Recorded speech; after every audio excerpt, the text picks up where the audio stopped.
All right, guys, a very special episode today. Ball Magnets have collabed with the Mason Cox Show to put together a great podcast. We've got obviously Coxy, the main man, and Tommy Phillips, former teammate of both of us at both Hawthorn for me and Collingwood, has started up Super Boost, the future in sports hydration. We're going to talk about Ball Magnets' partnership with Super Boost moving forward. Some incredible chats we had on this one. Flip, what did we cover off on? Everything. We swapped passports in the US, a lot of good footy memories and stories, and just chatting about business. It's been good. Correct. Yeah, we love getting to America. That's probably something that we've always looked forward to every off season. Obviously, we like to get to Austin, Texas, best part of the world, Coxy would say. So plenty to cover off on and an episode you don't want to miss.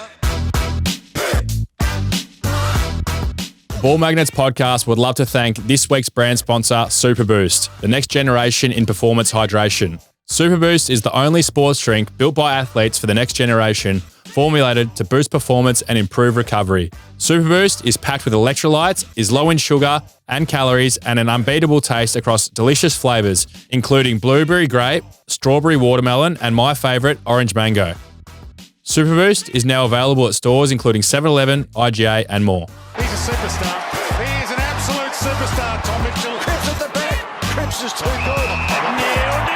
Yes! Oh, how good was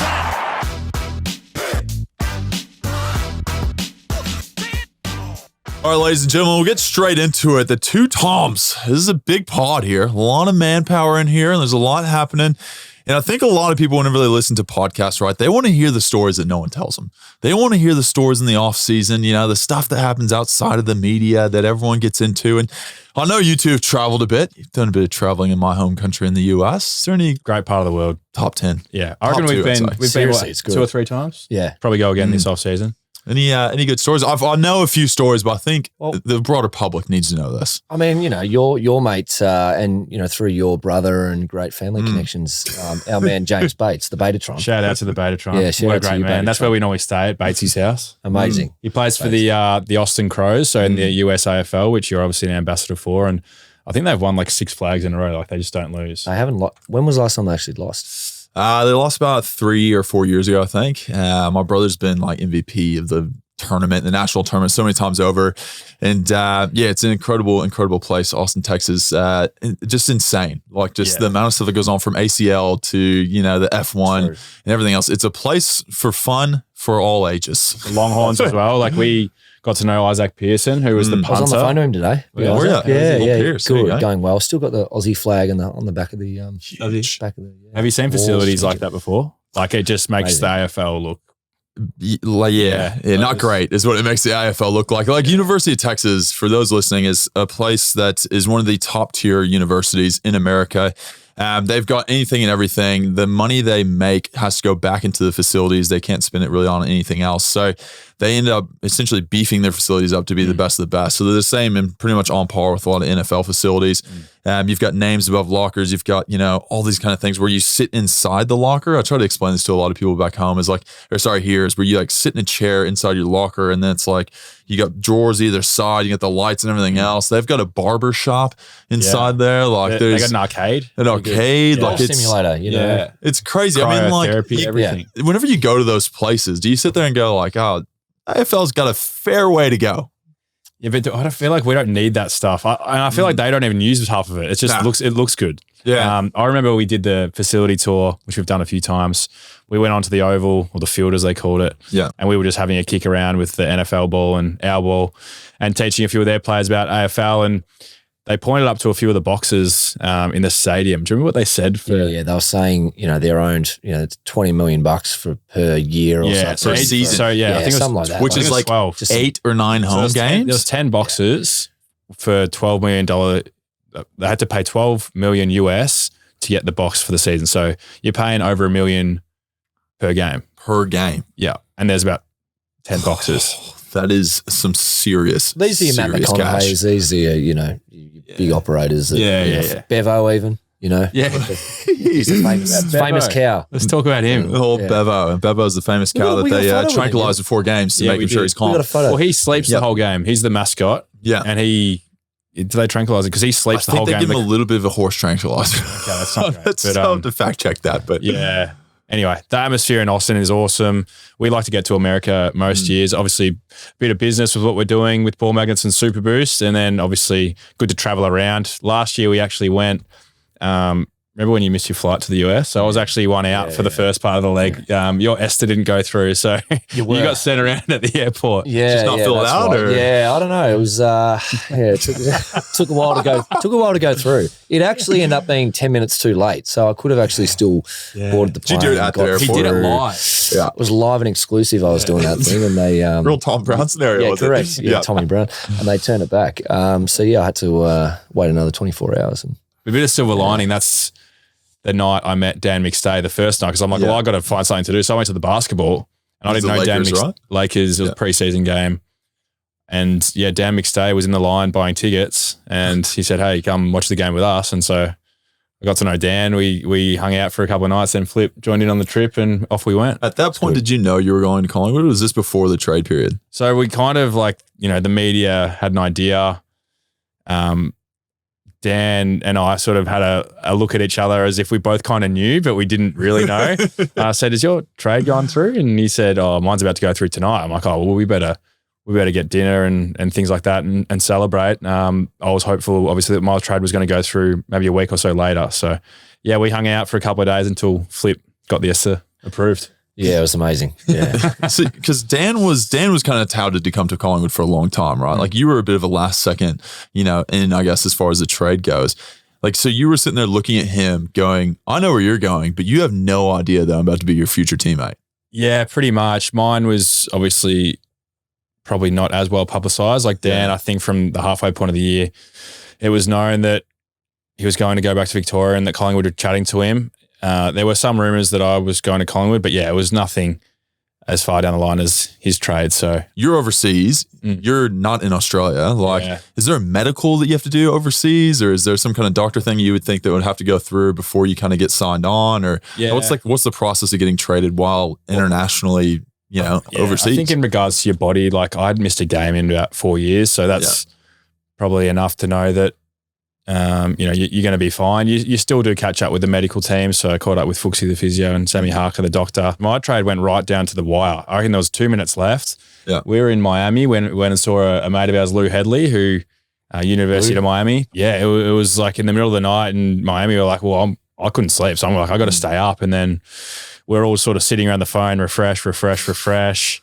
My manager actually said it was a good thing that I was away and out of the country because he didn't want my head noise to be, thinking about what the media was saying and things. He's like, go away, have a break. He's like, leave it with me. I'll sort out what needs to be sorted. And and then it went through with literally a minute to go. We're with me and Nank just jumped on the you. Nankosaurus, one of my other mates, Lockie Nankervis. Peter Nankerville. Yeah, they jumped on me and a celebration turned into a bit of a wrestle. So me and Nank were boys, as boys do on footy trips. But it was a pretty cool moment. And to have two of your best mates over there to share that with you was pretty cool too. What was that? What was his reaction like, Tom? You were there on the day. Well, me and you have both been traded a few times. Delisted. You're still going. You both are still going. It's a weird feeling when you're going from one, place that you've had, a lot of memories at, and then going to another place. I couldn't imagine looking at the perspective. Trying to get perspective around it. You look at every other sport, the NBA, EPL. The big global sports when they trade people, when they do that sort of stuff. Like it's amazing, like how.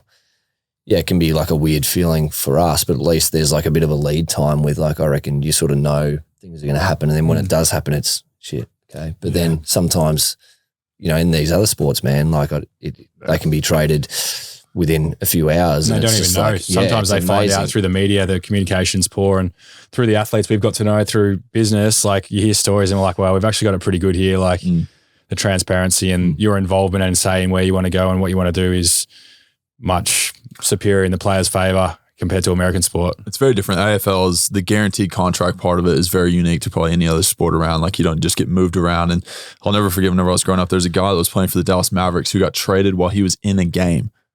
Traded during the game. And he's sitting on the bench, didn't even realize. And he's sitting there going like, you need to leave. He's like, why? He's like, you've just been traded to whatever team. Now you got to go fly over there and you got to live there. And that's your future. Yeah. So it is quite different and like pretty cool in that sense. I think there's a bit of a cultural want for players to stay at a team for a long time, where in other like overseas markets and stuff, no one expects a player to play for the same team their whole career, if that makes sense. That whole concept around being a one club player, which I don't know, does loyalty exist? I don't really know if it's changing. I think it's changing quite a bit now. So I feel like clubs, as soon as they're done with the player, they won't have an issue. They'll do what's best for them, and vice versa. Mid-season trade and that sort of stuff. Yeah, that'd be very interesting to see what that goes with. But I think on that, if the mid-season trade happens, you have to have both parties agreeing that that's okay. I don't think like the AFL can go in and say like you're going to move to Queensland next week and you're going to have to find a new place and everything else. If they do that, then you have to have some kind of financial remuneration for that. Like you can't just all of a sudden say like, see you later. There's not enough money in AFL Players to make that okay. I think. Yeah, it's a good point. Back to the Collingwood thing though, like it was a real possibility in the days leading up to the final day of the trade week. And obviously I had Flip to lean on because he'd had a great career at Collingwood himself. He played in the 2018 grand final. He'd been there. How many years did you have there? 5, I think. Over 100 games. Back when you started, sort of. Yeah. So he'd been there and he talked me through, what the club's like. We FaceTime Brash, one of the other physios as well. We got to know Brash over the phone. A lot of great But just spoke me through, how much of a great club it is, the fan base, like, the experience of game day in the crowds, and, it was a helpful selling point as well. Yeah, far out. And I want to ask this question, this passport question. Now, there's a story within this time frame of this all happening. So this must have been the day after. Stuff that was happening. There's a bit of parent trap, twin swapping of passports. Is that true? Yeah, my mistake. There's a few things. We were going from Miami to Austin. For some reason, we had a separate flight about half an hour apart. There was a tornado coming in. There was a hurricane. Miami Hurricane. Miami Hurricane. Yeah. Stood up to its name. So I went early, and Tommy and Nank were coming after, but somehow.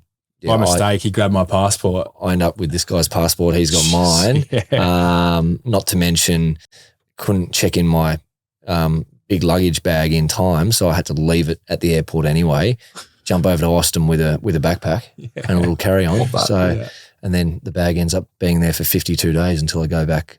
52 days. Yeah, but I go back about 6 weeks later. I'm surprised I kept it there for you. Yeah, they didn't throw it out. Yeah, it was in the like oversized.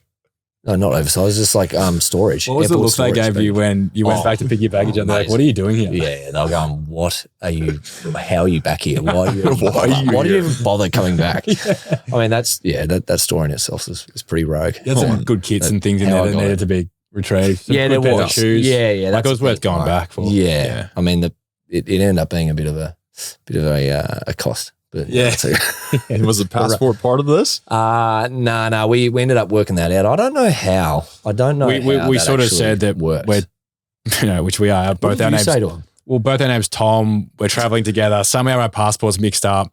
I was kind of like I had my ID and stuff, and I was like, this is an honest mistake. I think they checked the flight you were on. It's a bit of a. So I think I gave them my passport. They didn't really look at it and go. They just like scanned it, put it in, and they're like, "Yep, just go back." And I kept going, but I don't know how it worked with you. Well, I remember because he called me. He's like, "Hey, do you have my passport? Because I got yours." And then I looked. I'm like, "Oh, I've got yours." No. But then my guy, who I went through the security, he looked at mine. TSA. And he's just going, this is not you.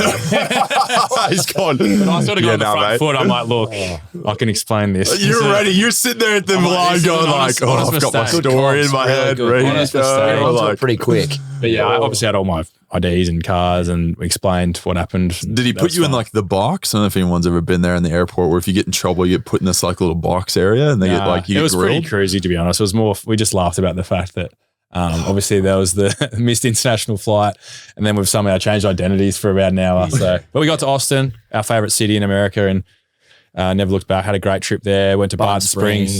ACL. Great spot. Yeah, Barton You Springs love Barton? Yeah, I love Barton. Love the Barton Springs. What do you call the big meat house places you can eat? What are they called? Barbecue joints. Barbecue houses. Yeah. Smokehouses. Yeah, great. Smokehouse. Yeah. Franklin's. If anyone's been to Franklin's out there, they know it's one of the best in the world down there in Austin. We'll get everybody dance. Yeah. We'll get into another one. The Vegas to Phoenix trip. Now, bit of petrol. Tom, I have to tell this story. This is actually a story I wasn't planning on bringing up on here. I know you know exactly what I'm going to bring up. It's good. At one point in my life, I was going down to the peninsula, right? And I'm going to Tom's house, and Tom's, I'm pretty much there. It's 2017, 18, right? And you got a beautiful place down there. Shout out to the fam. And I get this call from Tom. I'm like, where are you at? And he's like, oh, I had a bit of a bundle. I was like, what is it, Tom? What could possibly be the issue? He's run out of petrol on the highway. This is like the main highway. Road. Cranbourne Road. East Link or Peninsula Link. And he's called me up like a dog with his tail between the legs going, oh, can you come bring me a kettle or a can with petrol, please? A jerry can. Go to the petrol station. Go to the petrol station. In Sorrento at this point? I was already there. And he said, drive back to get the jerry can, fill it up with, petrol, and then come find me on the side of the highway somewhere and drop it off so I can fill my car up. This describes you pretty well. Yeah. I mean, yeah. It does. And this is not the first time you've almost run out of petrol. Apparently in Phoenix. A lot. Yeah. We nearly ran out of petrol. Well, before that, so we went to Vegas because the Lakers were playing a preseason game. And we've got to know the head of security, John Stern at the Lakers, quite well. He's a friend of ours. Love you, Johnny. Shout out to Johnny. And we got to the game. We just made it in time for the game. We paid a silly amount for seats because it was very last minute. They didn't let us in until the third quarter or something. Yeah, because we didn't organise prior because we were hoping might be able to meet LeBron. That was the sort of big ticket item. We were like, well, we can't pass this piece up. That was the righto. So we got on, we met John, we met a few of the players, we got on the court in the stadium in Vegas, was cool. Didn't meet LeBron, which flattening, but it was a preseason game. He had to get out of there.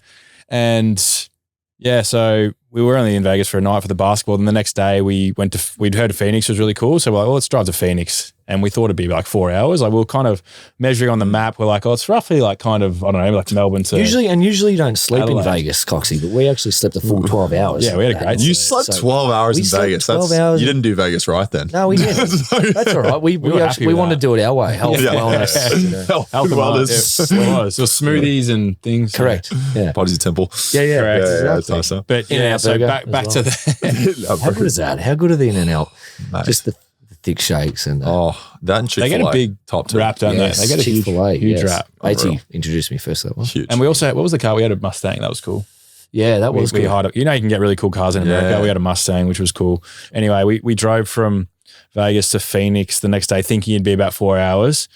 And midway through... Dam? Huge. Yeah. Great spot. There. We underestimated the time. It actually ended up taking us 8 hours. We were in the middle of the desert. Yeah, too long. And we were hitting low on the petrol bar again. We were in trouble. Oh, and we pulled over to this like parking sleep spot and we ran into this guy. We're like, hey, beautiful mate, day. It was, top. I had my bright pink shorts board on. shorts, yeah. The guy said, we're like, where's the nearest, petrol station for you, man? Like, do you know this place? And he's like, his accent. It's like, it's like, I think you're all in trouble. Yeah, it's 25 miles away. I don't know what you're going to do. It's like, I think we got like 10, 15 in us, maybe. It's like, you boys ain't going to make it. And also at this time, Flip was obviously, his name was being thrown around in trade discussion as well. Yeah. And he had a phone call with SEN on trade radio. So we also needed to find reception to get that interview done. Tommy, we got to call in like an hour. We need to either not, we need to get some petrol. We somehow found a McDonald's in the middle of the desert in like Phoenix, and Flip's like standing up on this bench, like getting reception during a call with SEN. And then we got to Phoenix. Well, we somehow made it without losing. Like we're on empty. Yeah, and we would have been in massive strife. Oh gosh! But somehow the car just keeps going. Yeah, it kept going. I saw one thing on Hamish and Andy. Apparently, you can go 100 Ks over the empty. And you're still good. Yeah. Well, we were doing, remember, what the story you told before, right? We've all pushed that barrier, haven't we? But we'd hit the accelerator. Some more of that. It'll let the car roll out. Like you use a bit of petrol, you let it roll out. And then we hit it again and let it roll out. Yeah. Wow. Neutral for a bit. But we had a lot of time together, discussed all sorts of topics. Can we talk about the environment and the landscape? Like the topography and just like the desert and the mountainous area. It was just beautiful. Like there's nowhere else in the world that's like, it's so unique. That whole. You go through like that. You got the Grand Canyon. You go out to Arches National Park. You got Bryce, and you've got Zion. That whole area around Utah is just beautiful. It's like you're there and you really feel like you're in a desktop background, which is like terrible to say because that's how we envision things in our life. But like to sit there and experience that is just something that's almost like spiritual around it. You know, it's an amazing place. If anyone's out there listening that hasn't been, definitely recommend it. But a lot of times you know, athletes, you know, like yourself, myself, everyone like kind of goes over to America to experience sport, right? Like what would be the number one thing either one of you would experience over there, like bucket list item I'm talking about? Let me just talk about the story around this ice hockey, right? So six weeks later, when I go and we go back over to New York, do some stuff with Paddy Mills with Super Boost. So did some filming and that sort of stuff. But a few days before that, we went a little bit earlier, flew in, this all happened in about 24 hours, but I flew from Melbourne to LA, stop over for 2 hours, LA to JFK. Yeah. JFK straight to Madison Square Gardens. Walked in with 2 bags of luggage. Sat in the crowd. I was meeting a few other mates there. They were sitting in the opposite side. Watched the ice hockey. Awesome fun. Great. Then had some dinner after that. Dropped the bags back at the hotel. Had a few drinks, and then the next morning at 10 to 6 a.m., took a flight from New York to Miami to get my bag. Jeez. Got my bag. Freaking Flyers pop. 2 hour stopover, back to New York that afternoon. 2 hour stopover in Miami. So you went to Miami just to pick up your bags and go back. Yeah. That's, I don't know what was in that bag that you needed so desperately, but it had to be worth something. That's work rate. Contest to contest. I always turn up. That's the thing. Yeah, wow. It's a great piece in the story. Yeah, correct. Wow. There's a few pieces, isn't there? Yeah. So you do the ice hockey is what you'd go for? No, it's not what I'd go for, but I think a Super Bowl would be good, or NBA final, I reckon. Yeah. I'm a huge basketball fan, as you know, so I'd say basketball. NBA finals would be awesome. Having said that, the Texas Longhorns home game was incredible. Like the entertainment side of things and, you know, just packing 100,000 people into a stadium like that, like just such a cool feel to it. I don't know.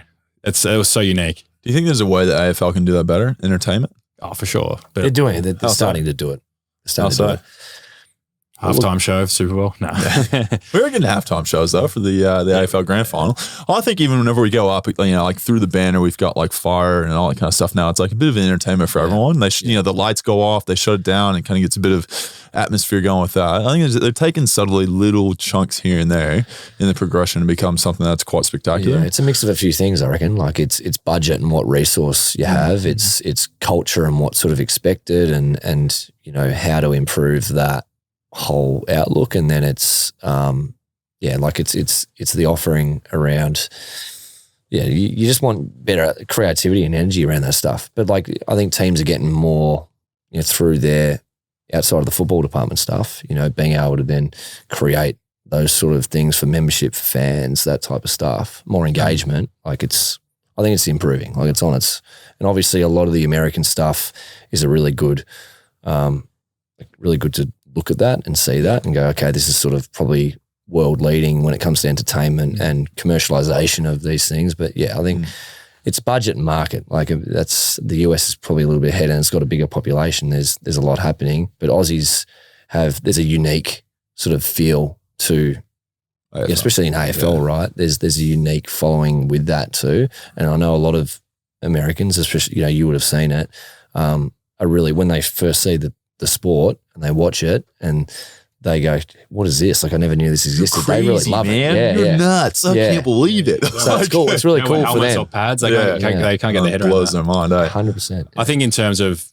travel to America though, like in terms of personal development, which is, you know, a lot of our trips to America have been based on, you know, performance and how we can improve as athletes, but also learning about, you know, what we can do, say with what Phillips doing with Super Boost and all the athletes that he's met and who have, you know, bought into Super Boost, for example, like obviously Paddy Mills and Joe Ingles, some, like we try and connect with, you know, a few professional teams over there each season, whether it be in the NBA or the college teams, and connect with athletes and learn.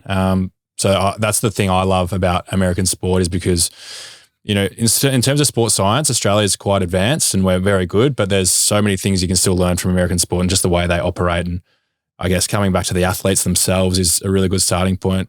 with that point as well, you mate, there's so many Australian athletes that have gone over there, especially in the football space. High performance managers too. Yeah. With college footy. Too, yeah. So like obviously through Miami, through Austin with Isaac and Lou that were there, these individuals that there's heaps of guys now over there that, even the NBA, like more and more Aussies every season. Yeah.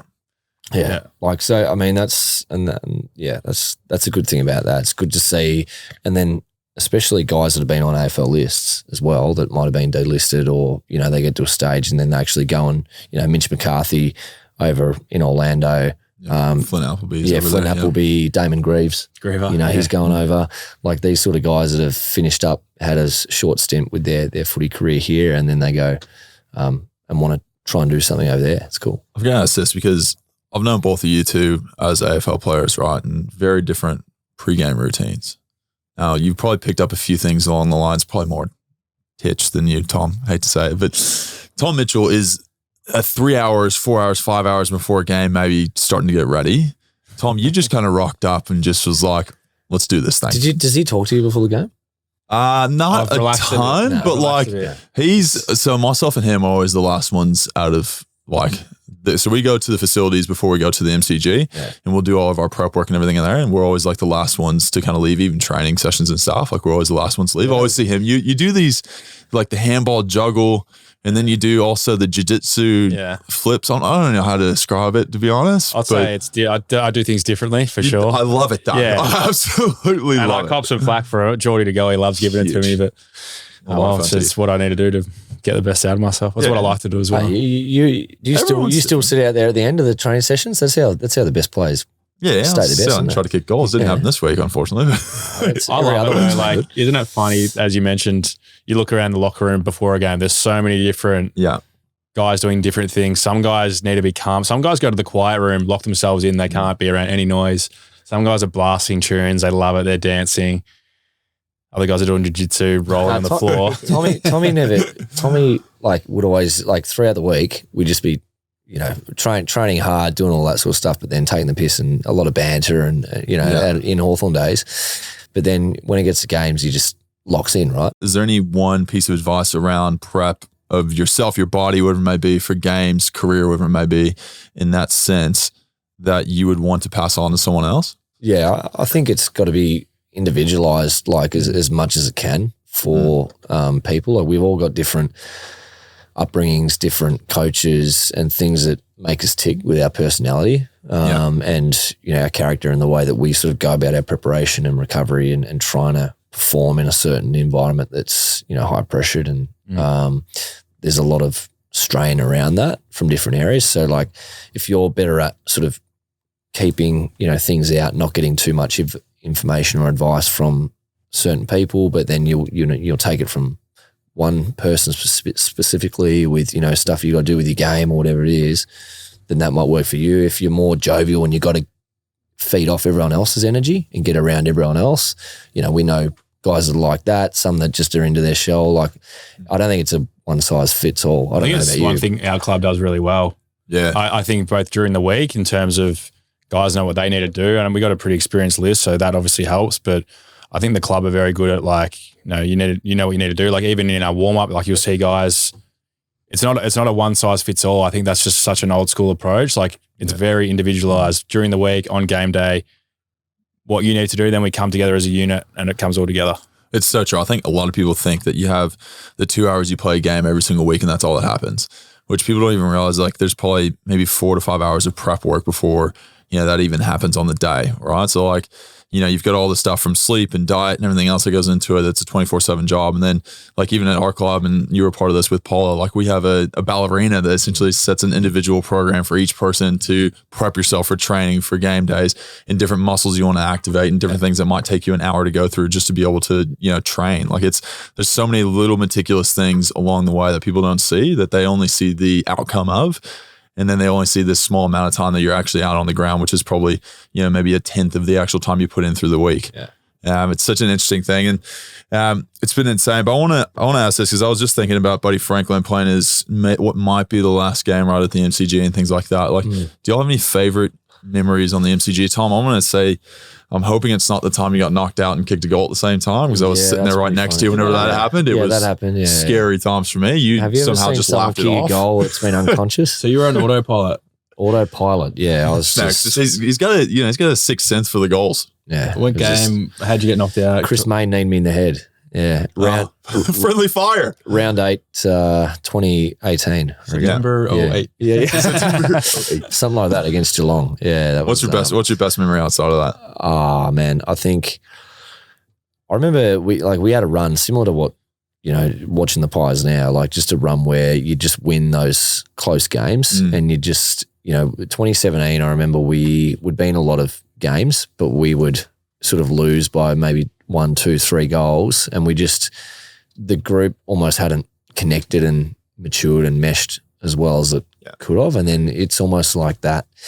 We went through a stage where we would then win those tight arm wrestle games the following year, and just knowing that, all right, we're onto something here. And like, it's probably similar to what you guys are feeling now, where like there's just so much confidence and energy running through the group where like you just back yourself in and you'll win those tight games against other teams across 4 quarters. So like that final series 2018 was pretty pretty cool. Yeah.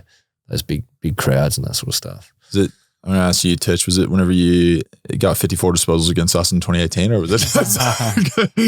So obviously last night, Pendles broke the all-time disposal record, and the roar around the stadium was like, wow. It was like it was like a team had won a final or grand final. Like, it was so loud. I'm not sure whether it was because of the roof and it was enclosed, but that was loud. I remember that game. Was it round 1? Did you say? I want to say, yeah. Anyway, I remember like it was late in the last quarter and the crowd started clapping. Yeah. And like later on I learnt why, because of that record. But during the game I was like, what are they clapping for? Like, has someone done something hilarious in the crowd? So I was actually thinking about it. And then it made sense. I got interviewed after the game, I think by Abby Holmes, actually. And then it made more sense then. But so you didn't realize it at the time? No, no idea. Wow. No idea. But you're just getting bulk pill going like leather poisoning 101. His preparation recovery, like he just is so strict, and so he's so sure of what he does and it works, and he's just been doing it. Like physique just as well. the consistency.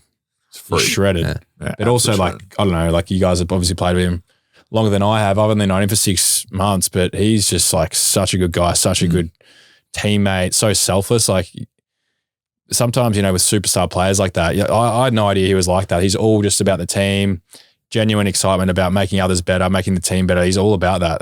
And it's like, he's one of my favorite teammates I've ever played with, and I've only known him for 6 months. I think he's also a person that, he's almost like a coach on the field. Yeah. You talk about meetings. He knows every single role of every single player within the team. Even if it's like a key forward, a position you'll probably never play, he knows exactly where that person needs to be at all times during the game. Yeah. Like, you'll be sitting there looking at him. I'm like, I've been playing for 9 years. And he's going, you need to be 5 meters to the left. And I'm like, shit, you're right. Like, damn it. Yeah, it's just insane. So but another thing I'll say, Tom and Titch, one of these things I've realized, you've been here for 6 months, right? And it's, I think about, people are listening, maybe something they can take out of the podcast, right? Like, you came into the club very quickly, was able to gel with the team and then learn the game plan, be confident in speaking up in meetings and things like that.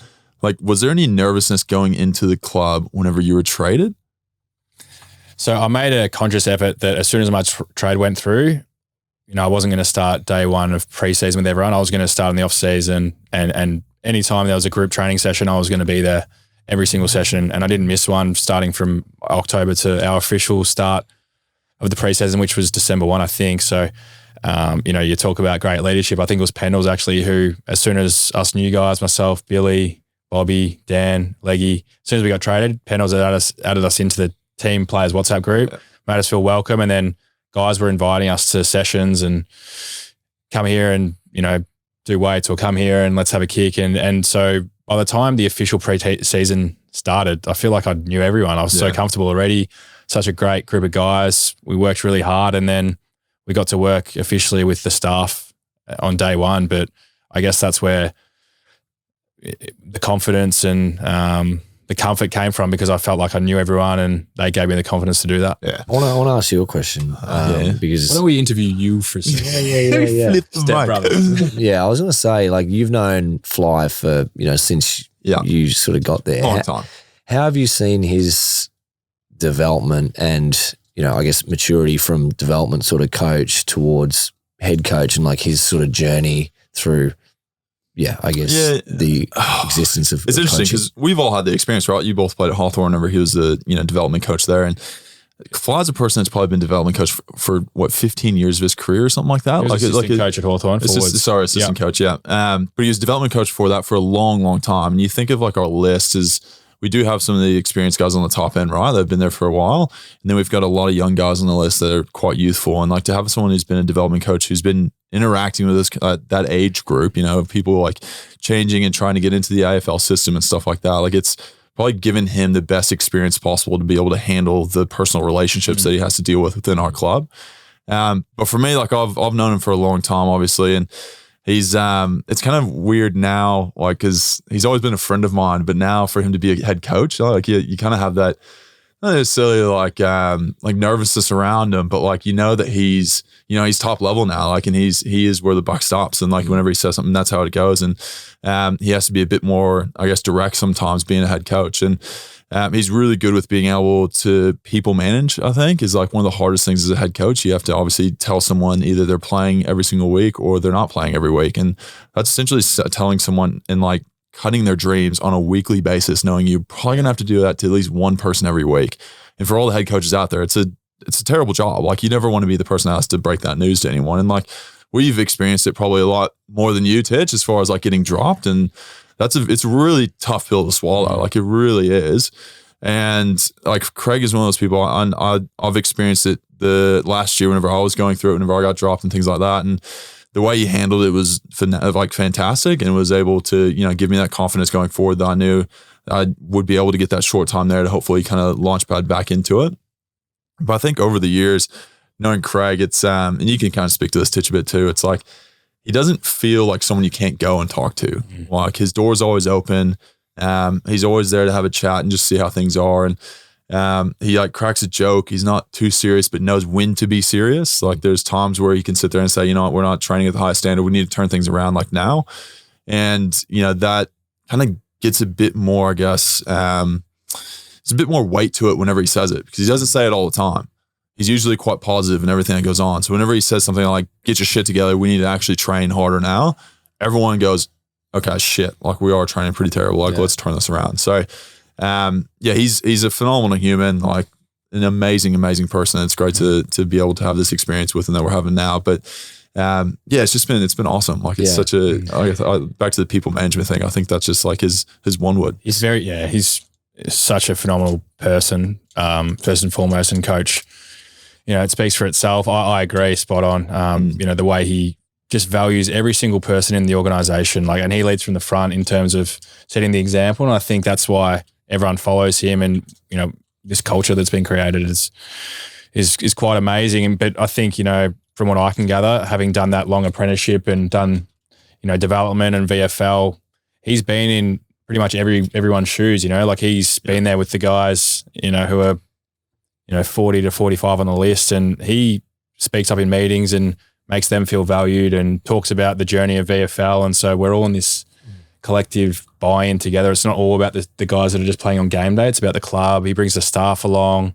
Everyone's involved. I was going to say, like you brought up, challenges and hardships, and like at the elite level, like there's so many individual circumstances with the top player, you're in the, bottom five, whatever it is. Like, everyone knows Tommy for, yourself, myself for a little stint with like good footy that you play, right? But then they don't see a lot of the hardship and when you get dropped and like the stint that you play, at the reserves level in VFL. Like you had a fair bit of that at Sydney as well. Like tell us, some of the, I guess, things that you learnt, coaches that you had, and sort of things that you've taken.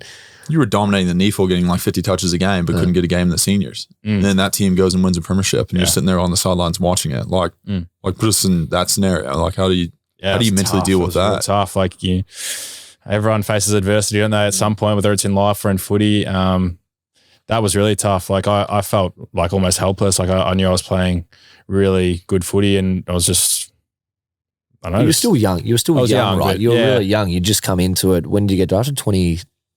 2011. 11, draft. yeah. So 2012 was my first year. And like already playing that level of footy though, right? Like, yeah, you're not, you're trying to break in the seniors and play, and you're doing, above and beyond in the seconds still as a 18, 19, 20-year-old sort of thing. Like, what's the messaging from the coach at that point? It's just saying like, because there is an understanding from a coach's side of, you trust certain players that have been there for a long time. And it's tough to bring in a person whenever you're making a finals run that's in their first couple of years, whenever you've got someone there that's been there for 5, 6, 7, 8, 9 years that you trust and is going to be able to do the job. It's not ideal for either scenario or either side of the coin. Like, what is the feedback that a coach gives you whenever you are playing well that you're not getting, I guess, the opportunity in the AFL level?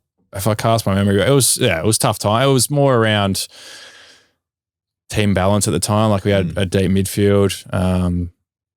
But it was the messaging was you're doing great. Just wait for your chance. So I don't know. It's kind of a tough thing. That's frustrating. Yeah, you're like, all right. So just got to persist and keep going. I guess it makes you really hungry and motivated. And when I eventually did crack in, it was I was just so motivated to start and grow a career. So, but yeah, back to the adversity thing. Like, happens with everyone. Like, had a broken leg as well, and that was in my prime, like after my best footy. So it comes at all different stages. You guys have experienced it. Flip, you've played in the grand final and done all sorts of things as well. And Coxy, you've come from America and been on probably a bigger roller coaster than anyone. So, but for that reason, that life takes you on different journeys, and we probably should, let's talk a bit about your business as well, because I'm keen to ask you a bit about the Super Boost. All of us are doing good stuff, right? Well, exactly.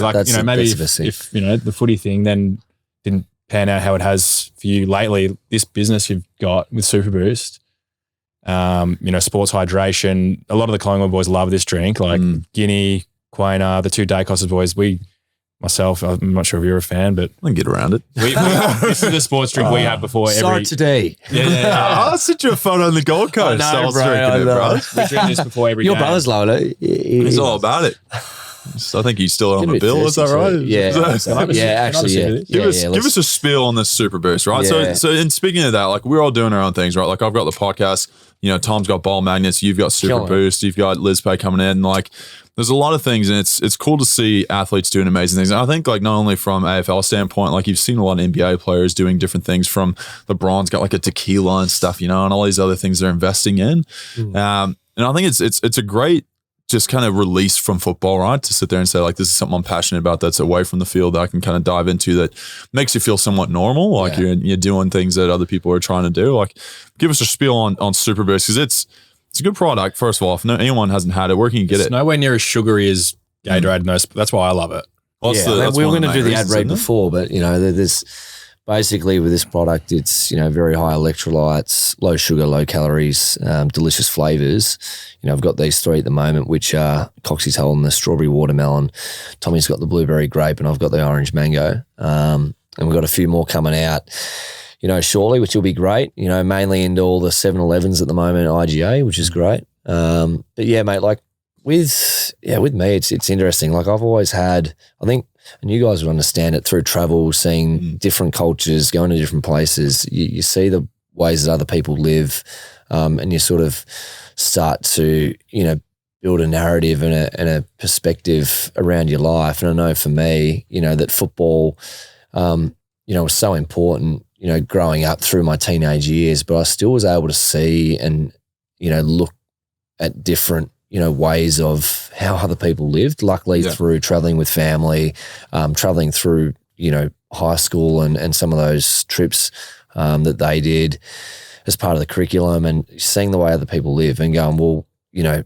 I had, got drafted in the system, had some really strong years, and then, got to the end of 2019 and then, decisions happen, things happen, and you realize that the footy environment, is a business. It's finite as well. Like, it's not, you're not here forever playing this great game, and the best are, and they are so consistent and, cap off to them.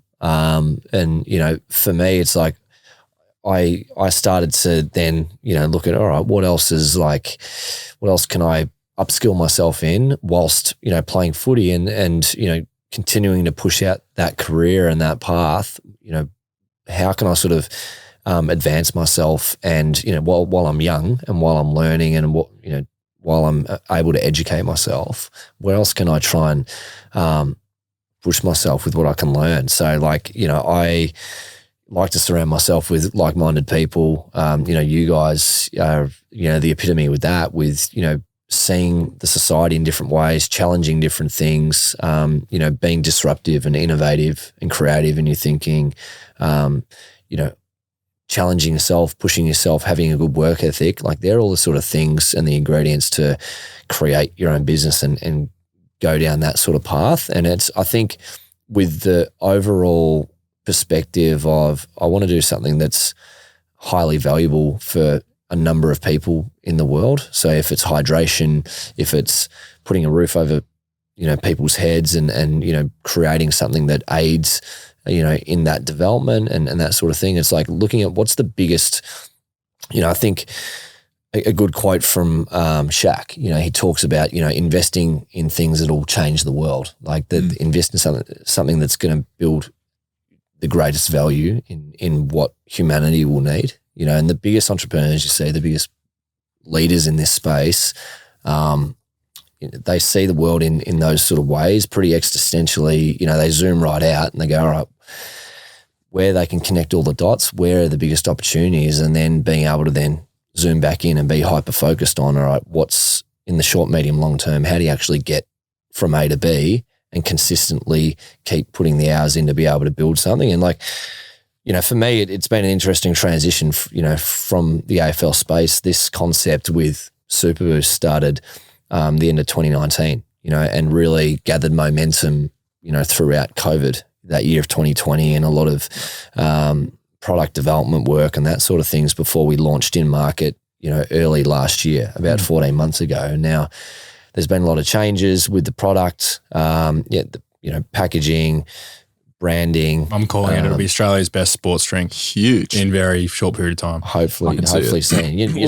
Talk about the athletes that are bought in already. So Paddy Mills, Joe Ingles, arguably two of Australia's greatest ever basketball players. Obviously, Ball Magnets, we're keen because of the athletes we have and the interest in it as well. And then you've got like Tuke Miller, like so many guys in the AFL space, the netball. Like, there's like hundreds of athletes who are invested in this product. The thing about that, Tommy, is like it's the shared audience and consumer base. We're all consumers to something. Whatever that information is, whatever the material is, like, it's what we decide to purchase and buy off a shelf versus what we decide to watch on our screens. Each of us, have to, we consume everything and we interact and we engage with, stuff every day. So if we can create better for you products and services and, podcasts that you guys are doing that, are insightful, they're giving purpose and value to others listening. Like, that's disruptive in itself. And it's like, it's the new world order with this next generation and trying to engage and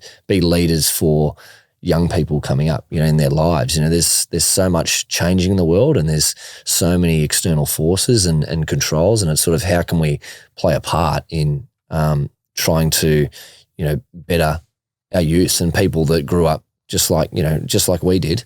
How do we give back to that next generation? And, they're the young kids that are playing sport, through watching elite athletes, giving their expertise through coaching, whatever it is. And then, if we can give them products that are better for you, it's all sharing in that next generation. Yeah, it's been incredible to get to know you there, and not only you, your family also, and what you're doing with the 7 Women's Project over in Nepal. Lots of things that you're doing that are pretty beneficial for not only the people of the area, but just creating a better future for the generations ahead. It's pretty cool. I know recently you did something for, I want to say it was Indigenous communities through Superboost in a basketball tournament, wasn't it? So not only that, you're doing stuff with this to be able to help better people also. I think that's important in business. That's it, man. It's leveraging, athletes and the people that are involved, right? So, someone like Paddy Mills, someone like Josh Giddey, like each of us, right? We have our own social impact stories of like what we're wanting to do. Like, Tommy, doing a heap of stuff with the RSPCA, like you're massive in that space, and like they're the things that, all right, the hobbies and the interests outside of the individual channel of sport, whatever we're doing at that elite level. It's for Paddy and his basketball, it's all right, how can I give back to communities that I grew up in, and give the same opportunities to, indigenous boys and girls that, want to play basketball and try and make it just like he did, So it's being able to leverage and work with athletes like they're part of the team. They're part of the business, and it's everyone works for one like that. What would you say is a company motto for this? I love to ask this question. Yeah, well, at the moment, I mean, where Super Boost is, next generation hydration. So it's looking at being better for you, built by athletes, but for the everyday person. So no matter, your situation, no matter your circumstance, if you want to get the best out of your performance and to boost your performance and improve your recovery, this is, the best sort of drink for you at the moment. We should do a few giveaways as well, because I feel like for people out there, well, it's in 7-Elevens and things, but to actually try the product, we're trying it right now. But like you can tell, it's actually like it's not like a sugary drink. It's a lighter feeling. It's coconut water. It's not the high fructose corn syrup that you would find in the Powerade. Which is why our boys at the Pies love it, because it's not as sugary. You don't like feel sick at all. I reckon half our team has one before. Even on away trips, like where were we our last trip? Gold Coast. Brazzy, that video of Brazzy was funny. And you see boys off the bus and they're waving their Super Boost. So the boys go down to the 7-Eleven, everyone gets one. It's cool. It's genuine. It's a good thing about playing with, your teammates and the experiences you have, right? Like everyone supports each other, like that. And like, the stuff that, Tommy's done, through ball mags as well, that being born a little bit out of COVID when kids couldn't, get around each other, playing at their organised sport and that sort of stuff with their clubs, and they had to then do stuff virtually, right? I mean, that's a cool story. Yeah. No. Is that the basis of Ball Magnets now, is being able to provide online content for kids? Well, yeah, that's where it originated during COVID. I was helping out at some junior clubs, facilitating training sessions, and then obviously in COVID, no one can go train with their mates anymore. So I'm like, okay, well, how can I create something where kids can still access their idols and elite athletes who they look up to? And so, that's where I created an app, a virtual program and programs and training drills for kids who at home could still connect in that way, because that's the only way you could connect. So, that's what the platform originally allowed kids to do and still get access to the athletes. Because I know when I was a kid, that's all I ever wanted. Every time I connected with an athlete, I remember that moment. Like you take those memories with you. So we just wanted to create as memories as we could virtually and that whole experience. And now that COVID's finished and hopefully never comes back, we can get back into the community, which we've already started doing. We plan on running some super clinics soon, getting all our Ball Magnets athletes, Josh Giddey, Cripper, Lockie Neal, a lot of your athletes getting together, some super camps around basketball, footy, other sports when the time comes to get involved and, connect with everyone, because they're the memories that'll last lifetimes. I think it's and one thing with what you're doing in the Mason Cox show, and obviously the Ball Magnets podcast, like the last time we sat on a podcast was about 4 years ago now. Boardroom. And that was called that was the Boardroom podcast. And I was Collingwood. I was doing that with a few mates out at Collingwood. Yeah. We did that for about 2 years, about 50 episodes, and Mason jumped on. I reckon.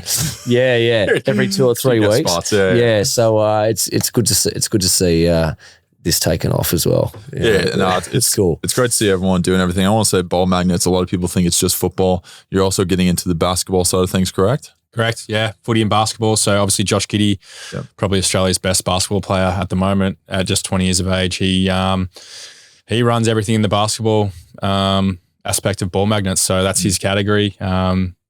We've just filmed a number of his sessions out at Hoop City. He's been obviously home for the off season. So there'll be gym sessions released by Josh Giddey, how he trains and prepares for the NBA, skill sessions, ball handling, shooting, passing. So for any athlete out there, no matter what level you're at, there's drills for everyone, beginner, intermediate, and elite. And then, no one better to learn from than Josh, the best up-and-comer in the country. He's an absolute freak. He's a freak. He's getting triple-doubles in his second year. He's been like LeBron James records. It's crazy. You know, the really bad thing, though, is, Josh Giddey at the moment, it's a sad that I picture this, is whenever LeBron broke the scoring record, right? Yeah. Josh Giddey's just missed out on the photo. The iconic photo, LeBron taking the jumper. Josh Giddey's almost like behind someone. And I was like, was he in the key? He's about 2 meters away. Yeah. He should have found it. Yeah. It's kind of like last night. funny. Like You want to be the guy that give Pendles the touch. or kicked it to Who kicked it to him?